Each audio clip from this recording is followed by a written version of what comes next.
Okay. Johnny Depp, very pleased to meet you here in London. Your character, Sam, appears a little bit like a mystery and an extraterrestrial in the life of Benny and June. Then how to prepare or to create such a character when we don't know the past, we don't know really the history of the character?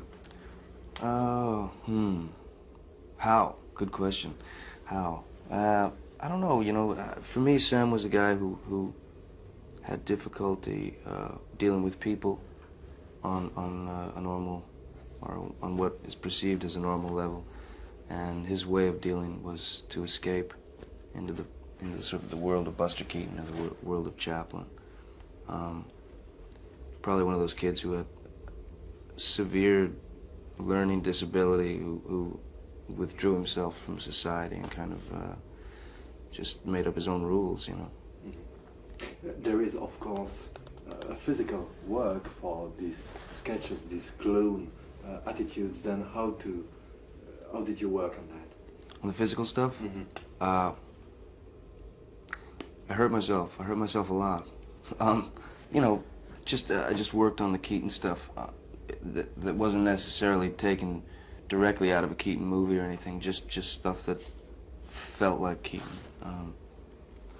Just worked on them, flips and this and that. The roll dance was kind of difficult because that's a direct rip-off from Chaplin. That's right out of the Gold Rush, So that was real intimidating to do that. So I don't know. I didn't want it to be a direct yank, so I just kind of tried to do my own thing with it. What's the line? What's the borderline between a tribute and a copy and an impersonation? How to manage that? Well, that was one of the most important things to me, that it wasn't like a Keaton biography, that it was more of an homage to Keaton, that it was more of a kind of salute to Keaton for me, But I just got to sort of flop around and do stupid stuff for a little while. What was your feeling when you discover again these brilliant silent movies? And did you think on the actual movies? Did you make a comparison between the old one and the new one? Oh yeah, I mean Keaton, the stuff that Keaton was doing back in the 1920s was.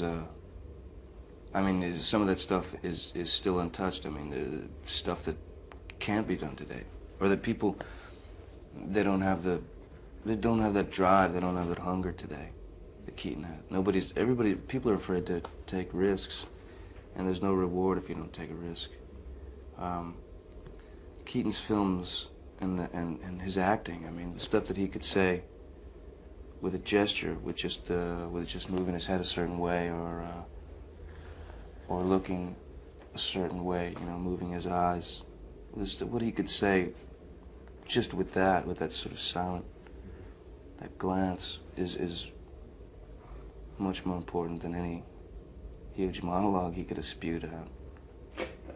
I saw the movie as a really brilliant and moving tribute to these silent movies too. It's not the only aspect of the movie, of course, but can you explain, do you have an idea why it's impossible to find again this innocence, this poetry now? Now, in film today? Because back then, what they were able to do, nobody had any real, serious knowledge of filmmaking. Nobody, there would be a guy and they'd say, listen, we're going to take this camera, go out and film some stuff. What are you going to film? I don't know what we're going to film, but could we have a little money to buy film and stuff? And that's what would happen. Keaton did those things without scripts. He did them just, from his brain in the moment. Today, there's so much money involved in filmmaking, and it's such a business that I think somewhere along the way they lost the sense of the spontaneity and the art, where the real life comes in. This sort of, the inhale, the exhale, it's been sort of misplaced.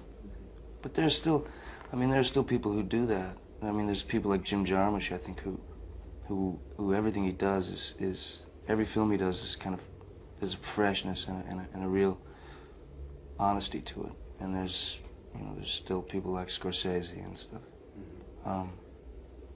But those people, I guess, are few and far between these days.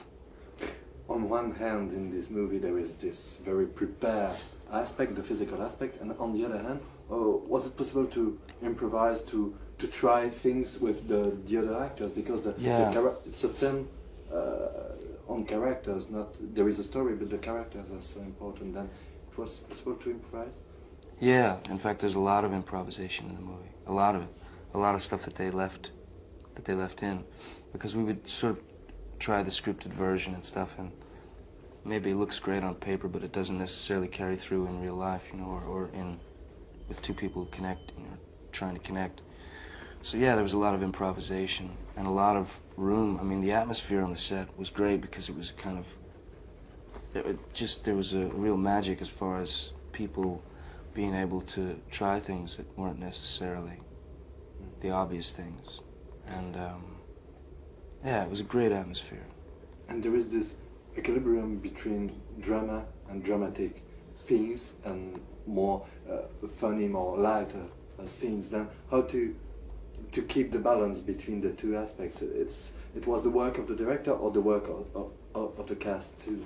I think it was a well, ultimately, I mean, the director has the final choice because he edits the film and he's there, you know, with it. It's his baby. But I mean, I think it was a real collaboration, not only between the director and the actors, but the crew. I mean, the camera guys. I mean, the sound guys. Everybody. There was the general feeling was a sort of sense of freedom. So it wasn't even for the actors to be able to have an atmosphere of taking a risk, or, you know, it was for the cameraman. I mean, he would sort of say, well, what if we did this, you know, and he would, it was really, really a rare time, and especially for a studio film, you know. MGM was real brave and real, they just, you know, just left us alone. It's interesting you talk about the studio film, because when we look at your career, we see I see a link between Cry Baby, Edward Scissorhands, this movie.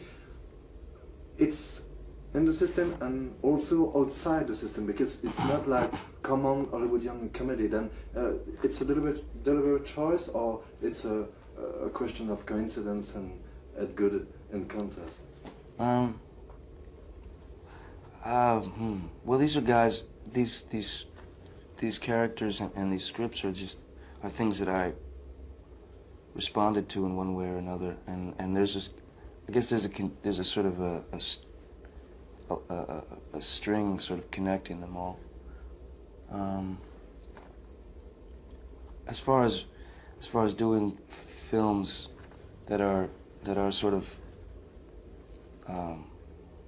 in there and sort of out there at the same time, I've just been real lucky. I mean, I've been really lucky to have worked with the people I've worked with, and to do these films that end up, you know, doing okay at the box office. I mean, that balance is not real simple. It's real complicated to do. Generally, I mean, when I read a script, if I respond to it, most of the time they're not your obvious kind of commercial movies, or what one would think would be a commercial movie. And the fact that people go and see them is pretty good. I'm glad. We had the surprise, good surprise to discover you in European production, Arizona Dream, Costa Rica. Yeah. You see difference between the old European mentality and the American system. You see a real difference. Absolutely. Big difference. Well, I mean, this is real general to say, but I mean,